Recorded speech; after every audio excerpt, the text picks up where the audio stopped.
balina okubanga babitegeeza. Kaakati oyogedde ku nsonga y'amabanja era ne wiiki eri ensonga y'emu. Tuzze tugamba abantu bwe wabaawo ekintu ekisobola okusuula bizinesi yo oba okugitwala mu maaso kwe kwewola. Bw'oweewola ssente oba ne weewola ekintu kyonna n'obalwa obubi bizinesi oba pulaani yo kiyinza okukusuula mu buzibu. N'ofiirwa bizinesi oba olyawo n'ebintu ebibyo kuba ojja kwesanga nti amabanja agasinga gajjirako emisingo n'ebintu ebirala. Kati bw'oba tobaze bulungi nga bwe tuzze tusomesa nga tuwa amagezi ebintu ebimu n'obibuusa amaaso oyinza okwesanga ng'ofiiriddwa ate eyandifunye. Nti ebbanja bw'otalibala bulungi either ofuna nnyo oba n'ofiirwa nnyo. So kati nga bwe tuzze tuga nti mu bajeti yo mu pulaani yo mu puroguraamu yo yonna gy'oba okoze bw'oba wakwewola kibajetingire tisuubira okufunayo ebbanja lya miliyoni emu lya mitwalo 5. Ate weewole olw'ensonga si kwewola bwewozi nti olw'okuba ssente weeziri olw'okuba gundi yakuyise olw'okuba First Christian yakoze eki yaranze nedda beerawo n'ensonga bizinesi yange ine ekibulamu omwana agenda kuddayo. Ate we kikwataganira n'okutereka ensimbi nti nga tonnalowooza ku kwewola gwesobodde okutereka gwe nga gwe akasente k'obadde ofuna mu biseera by'obadde okola kale tetuganye ssente zisobola okugaana naye oyinawo mmeka nti ekizibu kya miliyoni emu oyinawo mmeka. Ojja kwesa nti mu bitongole ebimu kati bw'oboze mu First Christian tujja kukubuuza kati gwe ku savings ku akaunti yo oyinako mmeka ku akaunti yo naffe. Kyekyo kye tuzze tugamba nti teekawo enkolagana eyo bw'oba ozze ggulawo akawunti sooka otulage disipulini yo mu bya ssente. Osobola okubaako akasente ke weerekereza ku musaala gwo, osobola okubaako akasente ke weerekereza ku ssente z'ofuna awantu wonna. Ekijja tuwa ekifaananyi nti omuntu ono waasobodde okwerekereza akasente akake ate akatali kake aba asobola okukaleeta.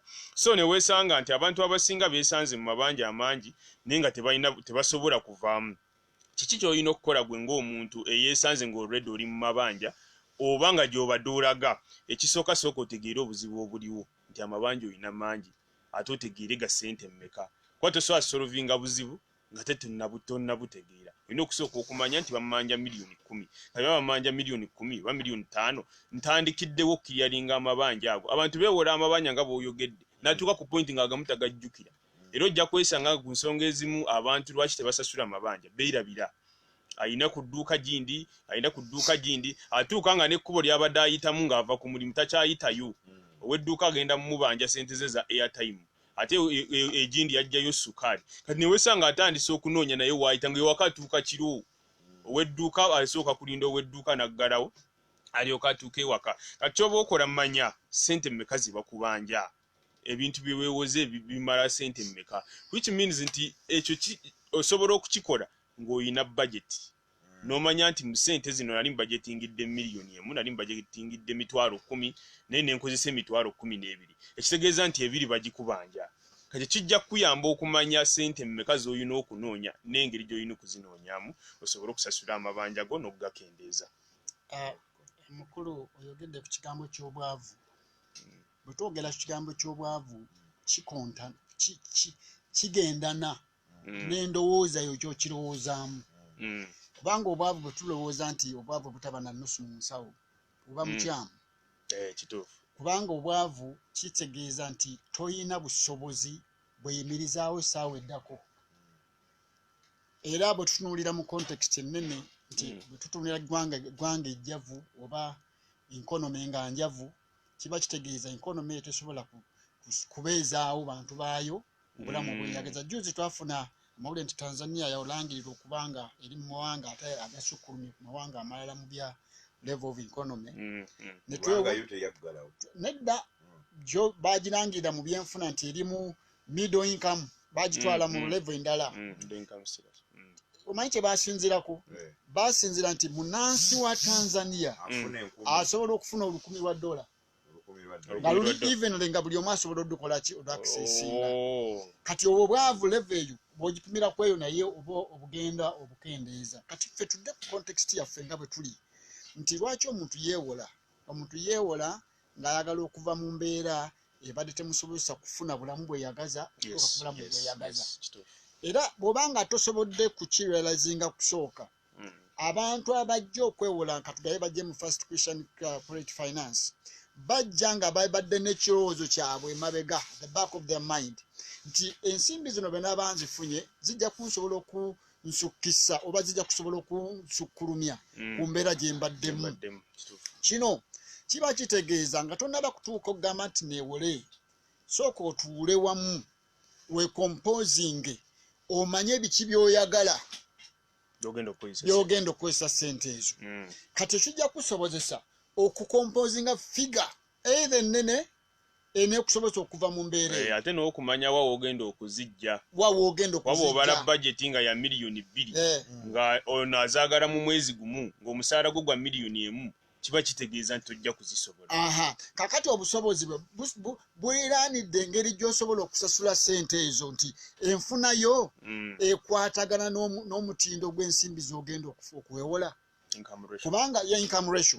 Kuba income ratio bw'ogitunuulira kikuyamba okwepima mu ssente mmeka ze weeteekamu. Otherwise omugugu gwetooka okuba omunene ate nga gwagwetisse ojja ggwa nagwo. Kati abantu abawulira embeera bagitegeera baba bagenda mu institution ngeze ziwola ensi. It's a challenge. Kubanga omuntu nze ekyo nakyo kikulu kubanga abantu bangi bakitegeera mu nsonga eno ey'amabanja era nze mmanyi era kyekimu ku kisiba ku bantu amabanja. Omuntu ajja neyewola ssente nga luli bwe mwagamba ng'alimba nga byayogera siga mazima kati najja neyewola ssente nga ssente ze yeewoze zisinga ennyingi. Kati awo ojja kuba mu mabanja tojja kusobola kubanga olw'ensonga tolina busobozi. N'ekirala ng'okitadde ku ekyo nti omuntu gwakulema okukomputinga figa ate gwe n'okomputinga mu bwongo bwo nti kaneewole mu bangi. Kyekyo tugambe multiple indefinitensi bakubanja ku point A ne C akubanja. Akonkona akubira essimu you'll get confused.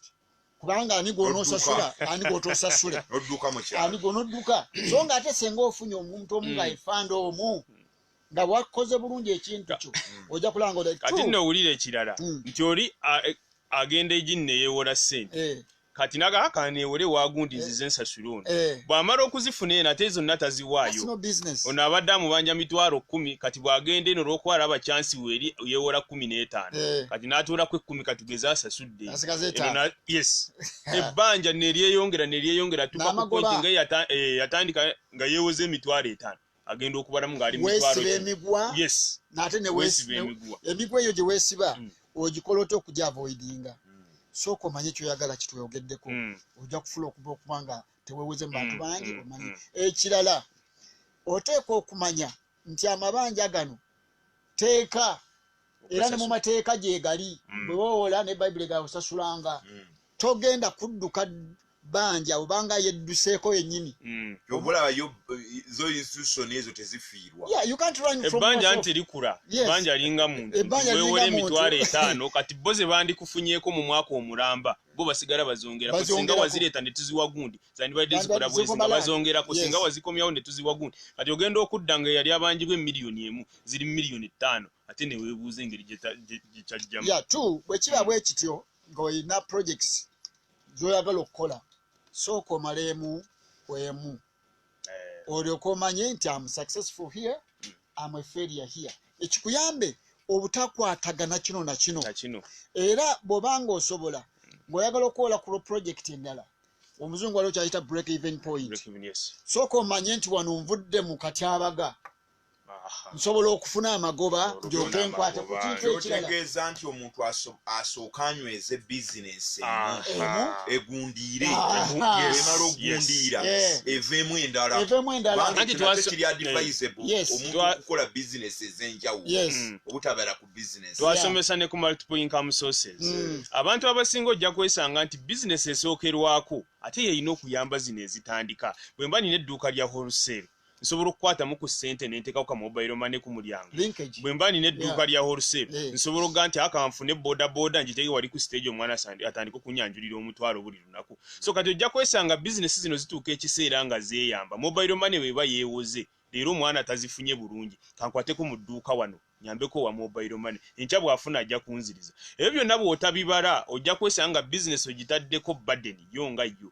Era nga bw'oyogera ojja kutuuka ku point ng'ebintu tokyabiraba nga ssente olw'okuba mu dduuka mulimu ssente ezizo n'ezitali zizo ojja kwesanga ate okozesezza ezitali zizo okusinga oluvannyuma ate ne kitwala ezizo. Ensonga endala lifestyle abantu obulamu bwe tulivinze nnyo bandi wagonere nti mukulu Kayanja ng'asobola okugenda ku bici buli Saturday nange kankikole nga yaguze emmotoka naye kankigule ye yasasula kashi gojewoze because oyagala kwenkanankana naye so lifestyle zino n'okulivinga bandi wagonere okuba neighbor yakoze bwati nange kankikole olwokuba gundi yatandika business bweti nange kankikole kituleetedde nnyo amabanja so kati kiki ky'olina okukola tuura weekunganye kyusa mu mbeera gy'otambuliramu ensonga endala nga abali mu by'essente abantu bangi nnyo bafuna ebintu byabwe nze kyemmanyi bayibuli nga bweyogera nti obugagga bw'omuntu gye bubeera n'omutima gye gusula omuntu ayinza okuba ssebo yeebase naye nassebo ebyapa byange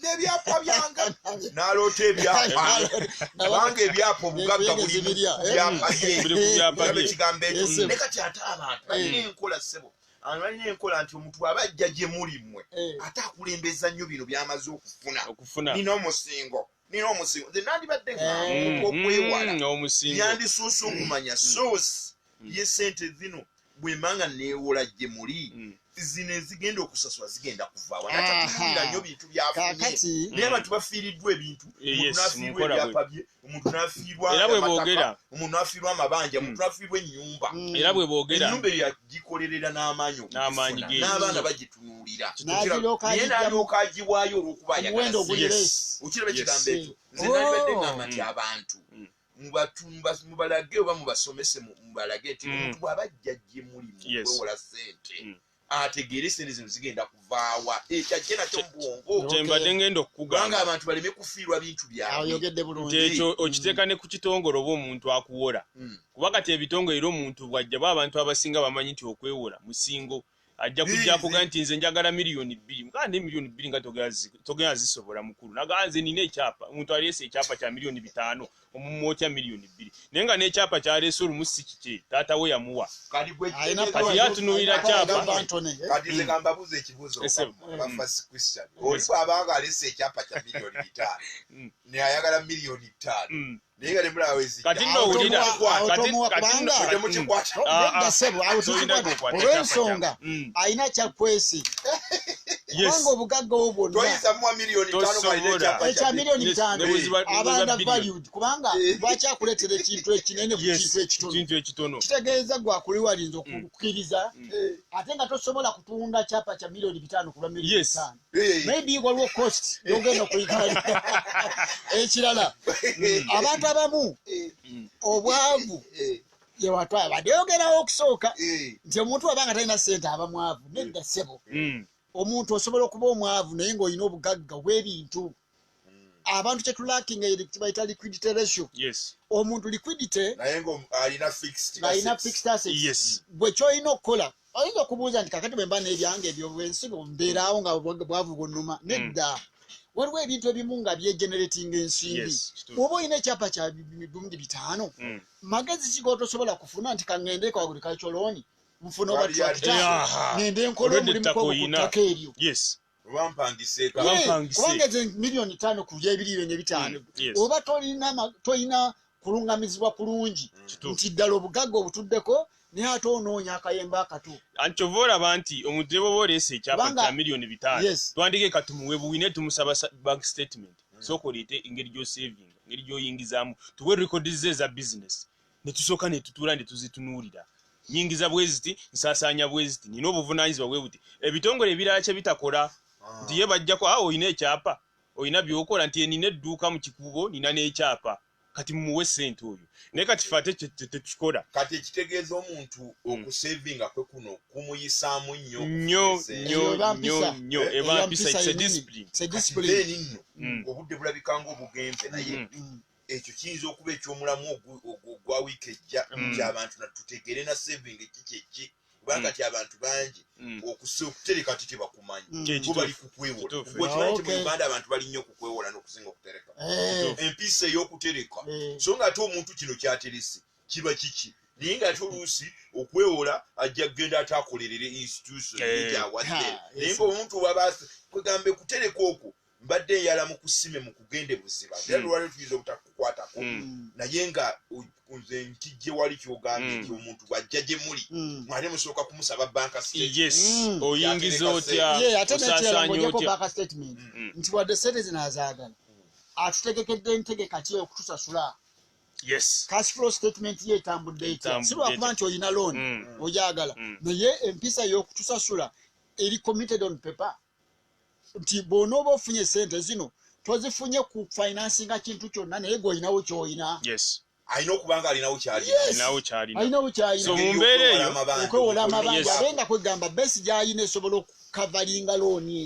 omuntu akitegeera okuva kummwe nti omuntu tajja kwewola kutandika bizinesi nedda kumuyambako okugenda mu maaso na kumuyambako olina okuba nga oli mu lugendo nti kati ntuuse wano munyambeko neyongereyo mu maaso so si kwewola kutandika then n'ekirala nti omuntu gezaako okukola ennyo olabike nti bizinesi eyo ogifunamu nnyo ekuyambeko okusasula amabanja kola nnyo olabike nti nga bwe twogedde otekawo sources endala eza ssente then gezaako kumonitaringa bizinesi yo ekuwa ekinene abantu abasinga olufuna looni n'oteeka mu bizinesi n'otuuzaamu omukozi n'olabanga edduuka lyonna lijjudde ebintu n'odda ewaka n'owummula olinda simu ya looni basooka kukubira nti munnange installment yanca nti awo n'otuuka ku dduuka n'obala ebitabo nga sente tezivaayo ate omwana ayinza okutega bokisi yajjeemu essimu n'agamba waliwo yaŋŋamba n'ensawo ya waliwo yaŋŋamba asobola otundako haafu eza haafu n'ataziteeka mu seefu naye ng'ate ggwe ezo zennyini z'ofuna ku nsawo ya